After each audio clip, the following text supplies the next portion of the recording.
Hi, I'm Melissa with Dallas Voice here, and today we're with Michaela Jill Murphy from Avatar The Last Airbender. I'd love to hear kind of what you're looking forward to at FanExpo Dallas. Yeah, I'm very excited. I've done a couple other FanExpo cities. This is my first time at FanExpo Dallas.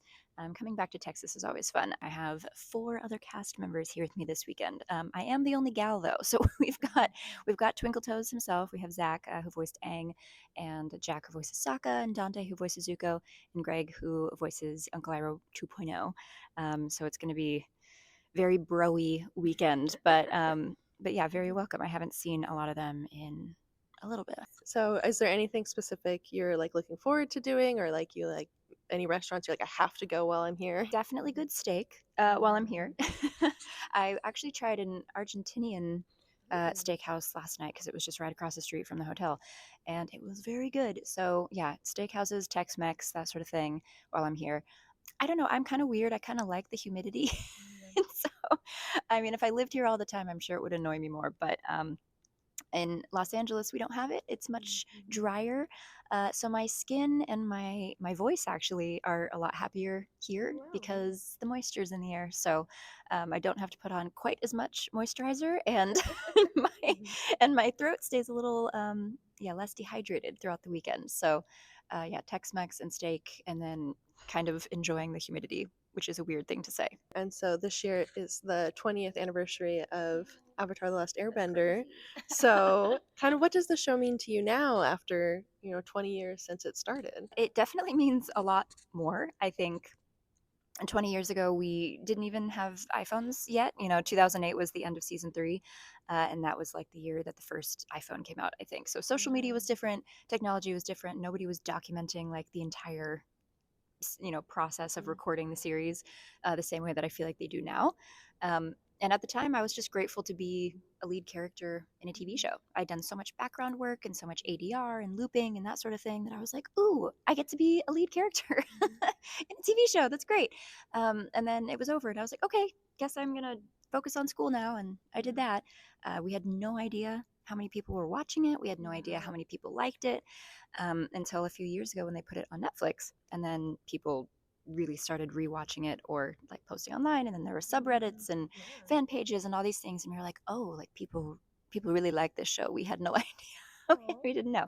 So now, a few years after that, I don't know, I'm just grateful. I feel like every actor, creator, performer hopes that their work resonates with an audience. I mean, that's how you survive, is if it does.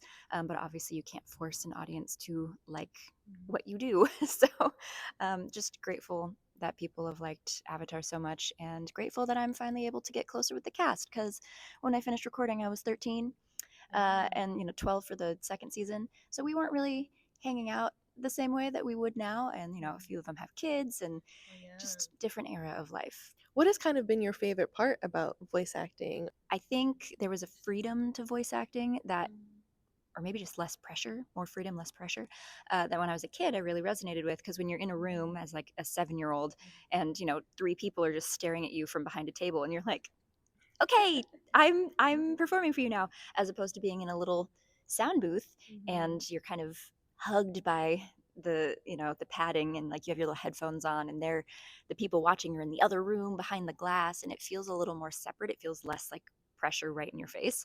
And so I think that just resonated with me really well as a kid. So that's what kind of got me started in voice acting specifically, just because I think I was able to relax and actually like audition well and perform well, because I wasn't like so nervous about doing it right, as much as kind of the other genres of performing arts, I guess.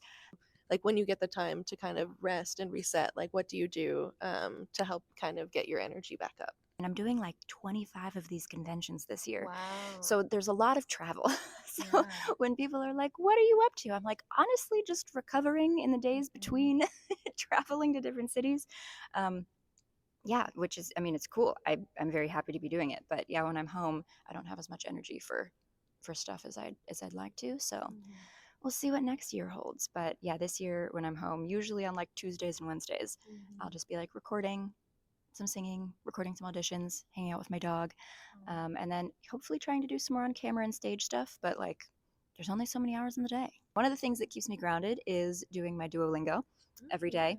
Uh, I've got like a couple years streak down, although I am mad about their AI additions that they talked about. So I'm mad at them, and so I might not be renewing.